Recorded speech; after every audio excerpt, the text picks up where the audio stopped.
नमस्कार दोस्तों, पीके या फैक्ट पॉइंट में आपका स्वागत है।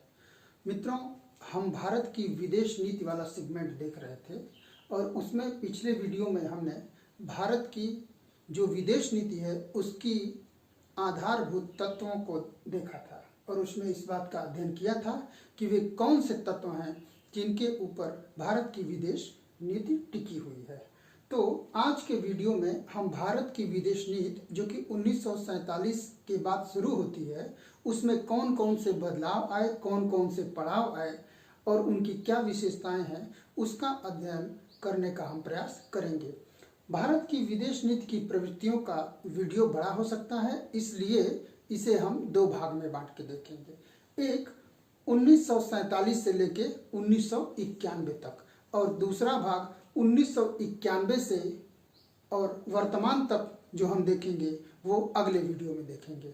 तो सबसे पहले आइए हम देखते हैं कि वे कौन से आधार हैं जिनके आधार पे भारत की विदेश नीति अपने प्रवृत्तियों में परिवर्तन कर रही है। सबसे पहले हम विचारधारा के स्तर पर देखते हैं। जब भी किसी विचारधारा की हम बात करते हैं तो जो कुछ भी निर्धारित किया जाता है उसमें दो आयाम ठहरते हैं, एक आदर्शवाद और दूसरा यथार्थवाद। तो हमारी विदेश नीति में भी एक आदर्शवाद है और एक यथार्थवाद है।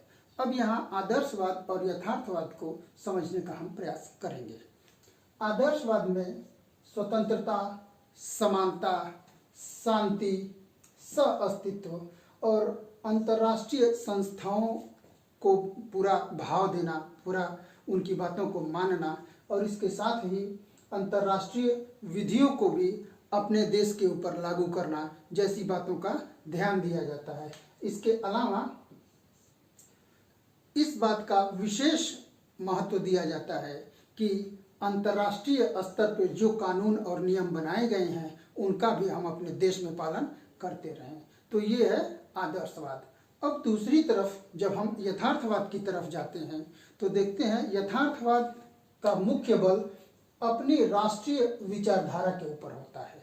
मतलब कि अपने देश की चीज़ों को यहाँ उठा कर रखा जाता है। मतलब अंतर्राष्ट्रीय विधियों का हम पालन करेंगे लेकिन अपने राष्ट्रीय मुद्दों को हम पहले स्थान देंगे, ये यथार्थवाद कहता है। दूसरे, हमारा राष्ट्रीय हित क्या है और उसको हमें किस प्रकार से महत्व देना है यह हम पहले रखेंगे, अंतर्राष्ट्रीय विधि के बाद। इस तरह से आप मोटी मोटा ये समझ लीजिए कि आदर्शवाद जहाँ पूरा एक ये मानता है कि हमें अंतर्राष्ट्रीय नियमों, कानूनों इत्यादि का पालन करना चाहिए, जबकि यथार्थवाद यह मानना चाहिए कि अंतर्राष्ट्रीय नियमों इत्यादि का तो ठीक है हम पालन करेंगे लेकिन सबसे पहले हमारे देश का हित सर्वोपरि है। हमारे देश की सुरक्षा, हमारे देश का हित, हमारे देश का आर्थिक सामाजिक विकास सबसे ज़्यादा मायने रखता है। इसके बाद अगर अंतर्राष्ट्रीय विधियों की बात आती है, अंतर्राष्ट्रीय संस्थाओं की बात आती है तो हम उनका सम्मान करते हैं। अब आइए देखते हैं कि 1947 से जो हमारी विदेश नीति शुरू हुई उसके क्या क्या पड़ाव रहे। सबसे पहले हम देखते हैं नेहरू युग। नेहरू युग 1947 से लेके 1964 तक रहा। 1964 में प्रथम प्रधानमंत्री पंडित जवाहरलाल नेहरू की मृत्यु हो गई और तब तक उनके माध्यम से यह विदेश नीति चलती रही। पंडित जवाहरलाल नेहरू की विदेश नीति काफ़ी हद तक आदर्शवाद से प्रेरित थी। उन्होंने अपने पूरे कार्यकाल में या ये कहें कि अपने पूरे जीवन भर जब वो भारत के प्रधानमंत्री थे तो उन्होंने आदर्शवादी विचारधारा का पालन किया है। इसका सबसे बड़ा उदाहरण यह था कि इसी आदर्शवादी विचारधारा का पालन करते हुए ही उन्होंने कश्मीर मुद्दे को यूएनओ में उठा दिया, जहां पे आज तक यह मामला पेंडिंग में पड़ा हुआ है।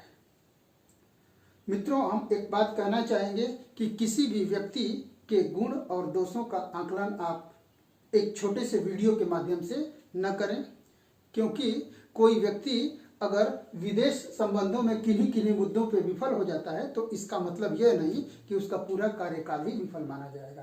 पंडित जवाहरलाल नेहरू का सामाजिक मॉडल और उनका वैज्ञानिक सोच अपने समय में एक युगदृष्टा की सोच थी, इससे कोई इनकार नहीं कर सकता है।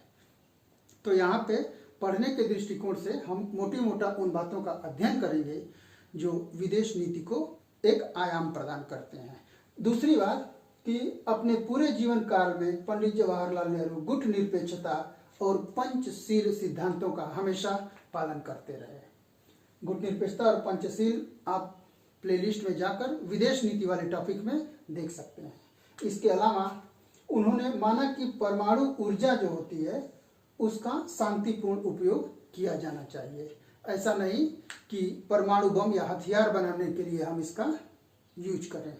हालांकि यह उनकी सोच एक आदर्शवादी सोच साबित हुई, क्योंकि पूरी दुनिया जिस समय परमाणु हथियारों का जखीरा एकत्र कर रही थी, तो उस समय परमाणु ऊर्जा का केवल शांतिपूर्ण रूप से इस्तेमाल करना कहीं न कहीं हमें एक पिछड़ेपन की स्थिति में ले जाके खड़ा कर देता है।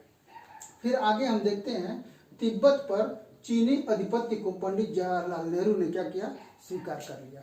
और ये कह सकते हैं कि विदेश नीति की एक कूटनीतिक भूल थी। इसके बाद 1962 में तिब्बत के ही अंतरंग मामलों को लेकर जब चीन ने भारत पर आक्रमण कर दिया और अक्साई चीन पर उसने कब्जा कर लिया, जिसे हम वो जो हमारा ही हिस्सा है, तब पंडित जवाहरलाल नेहरू के विदेश नीति की काफी आलोचना की गई। इसके साथ ही 1964 में चीन ने परमाणु परीक्षण कर लिया। तो कहने का आशय यह है कि पंडित जवाहरलाल नेहरू आदर्शवाद की दुनिया में जी रहे थे, लेकिन उधर हमारा जो प्रबल शत्रु या कह सकते हैं कि प्रबल प्रतिद्वंदी चाइना था, वो लगातार व्यवहारिक नजरिया अपनाते हुए हमारी भूमि पर नजरें गड़ाए हुए था। 1964 में पंडित जवाहरलाल नेहरू की मृत्यु हो जाती है। अपने पूरे जीवन भर उन्होंने आदर्शवाद का बहुत ही मजबूती के साथ पालन किया। जब 1964 में पंडित नेहरू की मृत्यु होती है, उसके बाद लाल बहादुर शास्त्री भारत के प्रधानमंत्री बनते हैं। इसी समय 1965 में पाकिस्तान के साथ भारत का युद्ध हो जाता है। इस युद्ध में लाल बहादुर शास्त्री जो भारत के दूसरे प्रधानमंत्री हुए, उन्होंने एक मजबूत और कद्दावर नेता का परिचय दिया और पाकिस्तान की काफी भूमि कब्जा।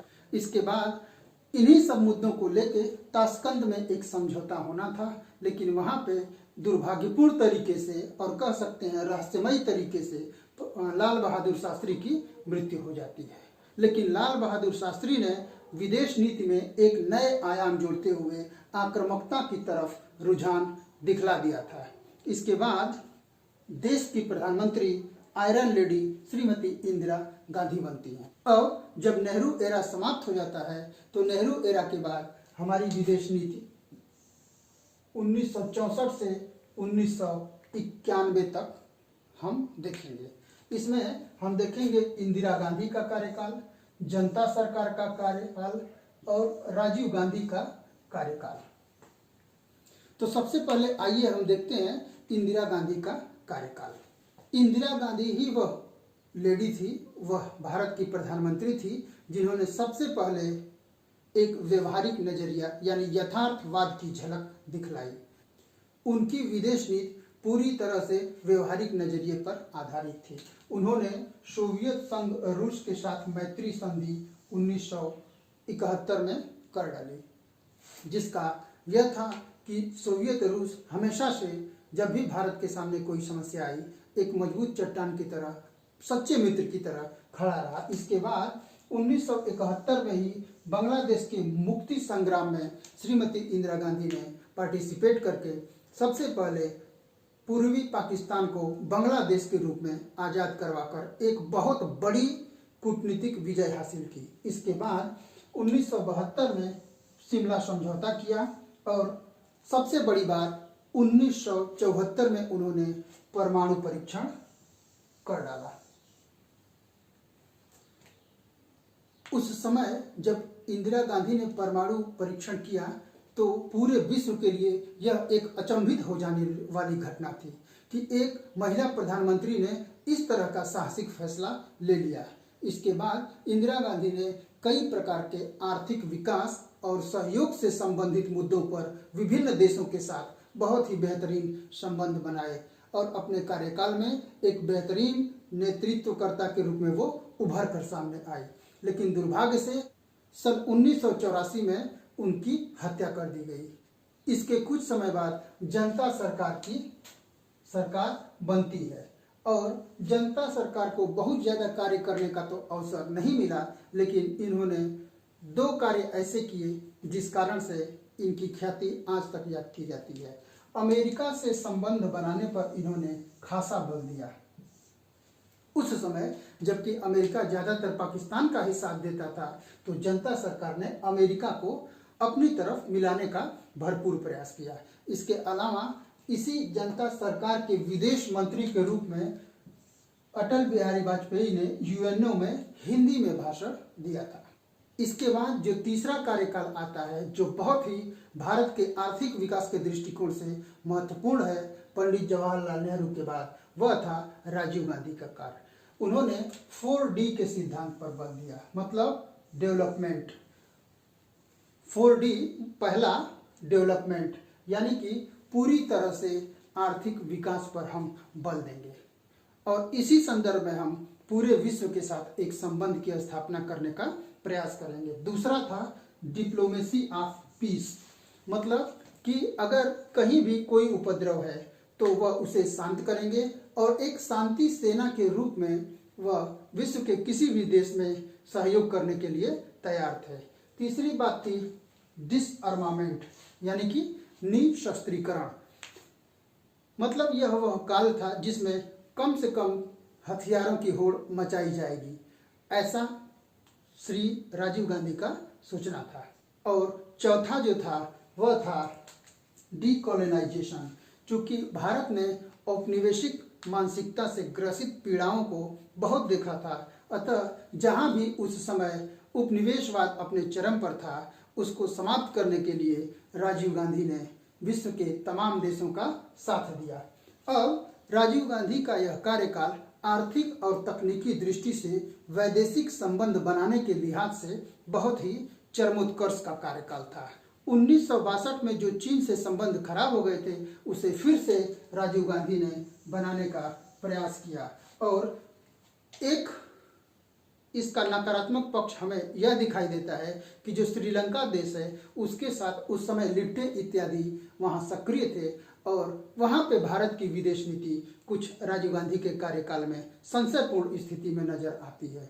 इसी का परिणाम हुआ कि उन्होंने श्रीलंका में जो सेना भेजी थी, उन्हीं विवादों को देखते हुए कहीं न कहीं उनकी हत्या कर दी गई। इसके अलावा सबसे बढ़कर कंप्यूटर क्रांति यानी संचार क्रांति में राजीव गांधी का एक बहुत बड़ा योगदान है। आज भारत विश्व पटल पे सॉफ्टवेयर में एक पावर माना जाता है। उसका कहीं न कहीं शुरुआत राजीव गांधी के कार्यकाल में ही हुआ था। तो ये थी हमारी विदेश नीति जो राजीव गांधी तक आके ठहरती है। 1991 में राजीव गांधी की मृत्यु हो जाती है। तब भारत के जो है प्रधानमंत्री बनेंगे नरसिंह राव। उसके बाद मोटी मोटा हम देखेंगे गुजराल, अटल बिहारी वाजपेयी, मनमोहन सिंह और नरेंद्र मोदी के कार्यकाल को। तो इस वीडियो में बस इतना ही। हम अपने अगले वीडियो में देखेंगे 1991 के बाद भारत की विदेश नीति में क्या परिवर्तन आए और आज भारत की विदेश नीति के क्या आयाम और प्रवृत्तियां दिखाई हमें देती हैं। तो मिलते हैं अगले वीडियो में। तब तक के लिए नमस्कार। जय हिंद, जय भारत।